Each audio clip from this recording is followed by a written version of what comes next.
नमस्कार, मैं खुशी और आप देख रहे हैं हिंद सागर। आइए नजर डालते हैं आज की बड़ी खबर पर। भारतीय रिजर्व बैंक ने बैंकिंग सिस्टम को ज्यादा सुरक्षित, पारदर्शी और व्यवस्थित बनाने के लिए 2026 से लागू होने वाले नए दिशा निर्देश जारी किए हैं।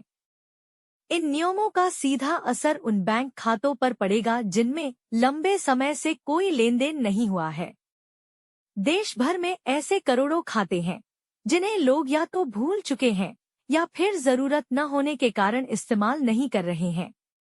आरबीआई का मानना है कि ऐसे निष्क्रिय खाते न सिर्फ बैंकिंग सिस्टम पर बोझ बनते हैं, बल्कि साइबर फ्रॉड और मनी लॉन्ड्रिंग जैसे मामलों में इनका गलत इस्तेमाल भी हो सकता है। इसी को ध्यान में रखते हुए आरबीआई ने साफ किया है कि जनवरी 2026 से 3 तरह के बैंक अकाउंट पर विशेष कार्रवाई की जाएगी। अगर समय रहते खाता धारकों ने जरूरी कदम नहीं उठाए तो ऐसे अकाउंट बंद भी किए जा सकते हैं।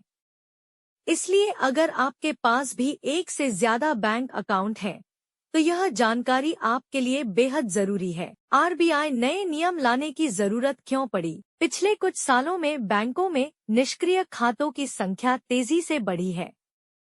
कई खाते ऐसे हैं जिनमें सालों से कोई ट्रांजैक्शन नहीं हुआ है। आरबीआई के अनुसार ऐसे खाते अपराधियों के लिए आसान टारगेट बन जाते हैं, क्योंकि खाताधारक खुद उन पर ध्यान नहीं देते। इसके अलावा अनक्लेम्ड डिपॉजिट की समस्या भी लगातार बढ़ रही है, जिससे बैंकिंग सिस्टम की पारदर्शिता पर असर पड़ता है। इनएक्टिव बैंक अकाउंट क्या होते हैं? जब किसी बैंक खाते में लगातार 12 महीने तक कोई भी वित्तीय लेनदेन नहीं होता है, तो बैंक उसे इनएक्टिव अकाउंट की श्रेणी में डाल देता है।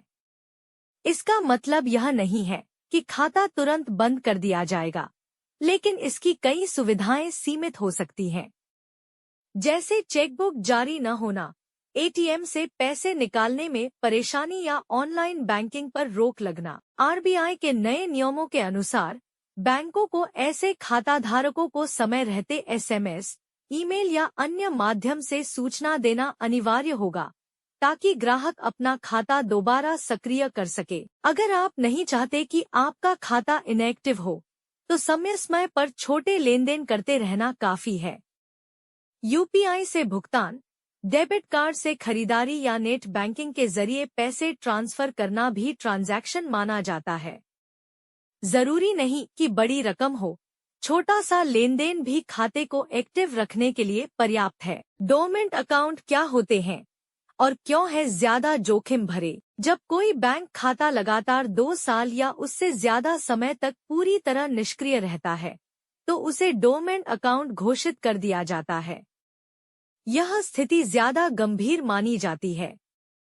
ऐसे खातों में जमा रकम भले ही सुरक्षित रहती है, लेकिन धोखाधड़ी की संभावना सबसे ज्यादा यही होती है। आरबीआई ने बैंकों को निर्देश दिए हैं कि डोरमेंट अकाउंट वाले ग्राहकों को विशेष रूप से अलर्ट किया जाए और उन्हें खाता फिर से चालू कराने का पूरा मौका दिया जाए। अगर 2026 की शुरुआत तक डोरमेंट अकाउंट का कोई अपडेट नहीं होता और खाताधारक की तरफ से कोई प्रतिक्रिया नहीं मिलती है, तो बैंक ऐसे खातों को बंद करने की प्रक्रिया शुरू कर सकते हैं। कुछ मामलों में खाते में मौजूद राशि depositor education and awareness fund में ट्रांसफर की जा सकती है। बाद में इस पैसे को वापस पाना संभव तो होता है, लेकिन प्रक्रिया थोड़ी लंबी और जटिल हो सकती है। जीरो बैलेंस अकाउंट पर भी गिरेगी गाज। भारत में करोड़ों जीरो बैलेंस अकाउंट हैं, खास तौर पर जन धन योजना और सैलरी अकाउंट के तहत खोले गए। इनमें से कई खाते ऐसे हैं जिनमें न तो कोई बैलेंस है और न ही कोई लेन देन।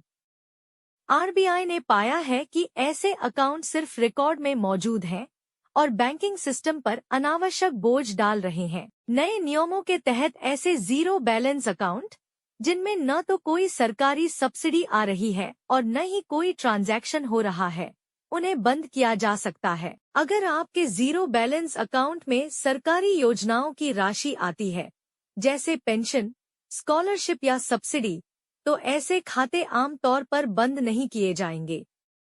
लेकिन फिर भी खाते को एक्टिव रखने के लिए कभी कभी लेनदेन करना फायदेमंद रहेगा। नए नियमों का मुख्य उद्देश्य क्या है? आरबीआई के इन नए दिशा निर्देशों के पीछे कई अहम उद्देश्य हैं।